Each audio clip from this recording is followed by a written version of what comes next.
Hey guys, Booligan here with Booligan Shooting Sports. Today, taking a look at the newest project to enter my stable. This is a Lee-Enfield No.4 MK1 Star. I purchased this locally from Utah Gun Exchange as just sort of a project build. I was looking for a new project for the channel, and I figured it might be nice to pay a little penance, do a little penitence here, and make up for the Mosin that I sporterized, butchered, chopped down, basically made a whole lot of fun several years ago. So I found this. It has been sporterized, obviously, and not particularly well in some ways, and has been left intact in other ways. What we will be doing is I will be not necessarily restoring this, but I will be refinishing this and taking it back to something resembling, much closer to how it currently sits, how this was when it was in World War II service. To take a quick look at the rifle and its condition, we'll start at the front. The barrel is intact. Normally on these, when you find them sporterized, a lot of times they will have cut down the barrel a little bit. I don't know what kind of idiot would cut down the barrel on a, World War II rifle. Idiots. Anyways, this one has not been cut down. Still has the bayonet mount intact, still has the front sight intact. However, it does not have the protective ears that are normally attached.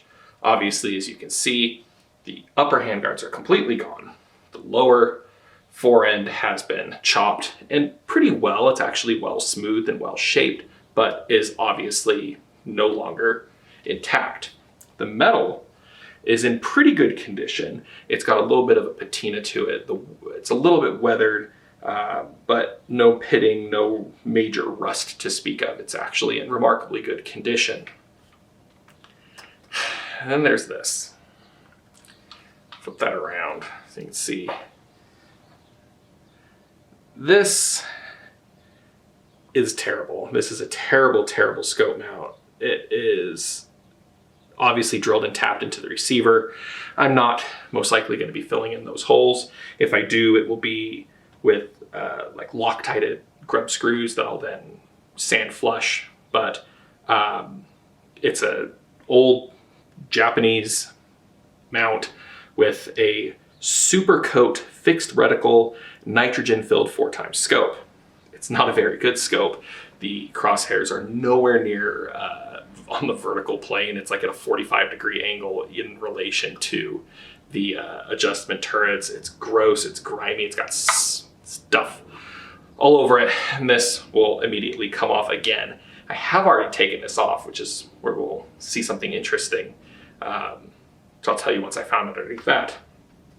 The stock itself is in pretty good shape. It does have a couple of dings, as you're going to find on something that was built in the 1940s, but it has some markings on it, put it that way.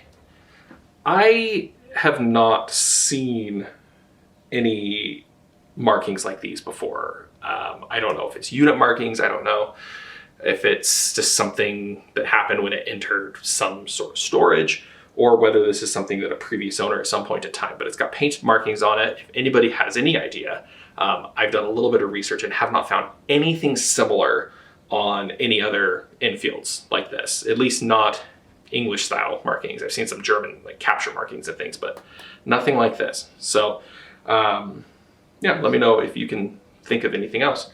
But other than that, the metal is intact, good. Overall, the thing's really solid. What the game plan is for this, and some of these steps have already been set in motion. First off, new furniture.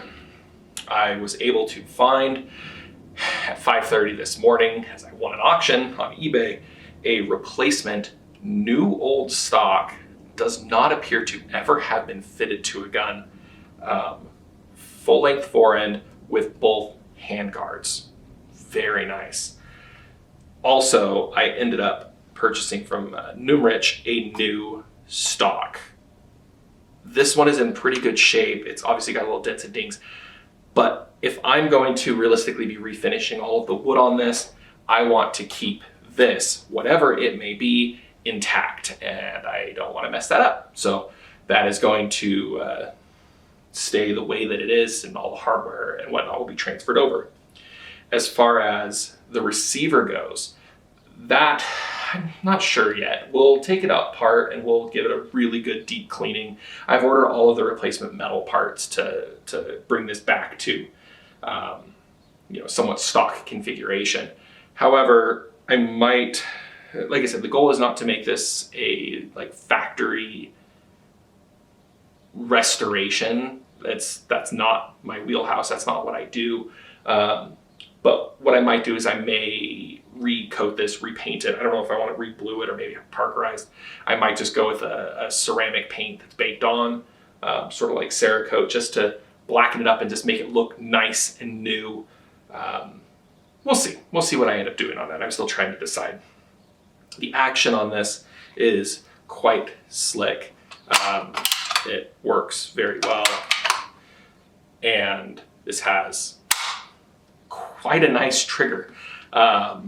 You can see why these were, well put together rifles when they were built during the war, and sporterized. People like them. Good deer rifles. The interesting part, little teaser for you guys. When I took off the scope mount, I have since put it back on for the video, but when I took it off originally, I found an interesting marking. U.S. property. Turns out this is a Savage Lee-Enfield No.4 MK1 Star, made in the United States. I believe part of the Lend-Lease program, and U.S. property marked. So that makes this just that much more interesting, and frankly, just that much more worthy of bringing back to something resembling original factory condition, visually at least. So stay tuned to the channel. Gonna have some updates on this coming very soon. Parts are already on the way. We'll just do kind of a multi-part build series on this to show how it goes. Of course, all of this is possible because of you guys watching the videos, subscribing, and to the select few of you guys that are current patrons on Patreon. Many thanks to you guys. As always, your names will appear right here. And of course, thanks for watching.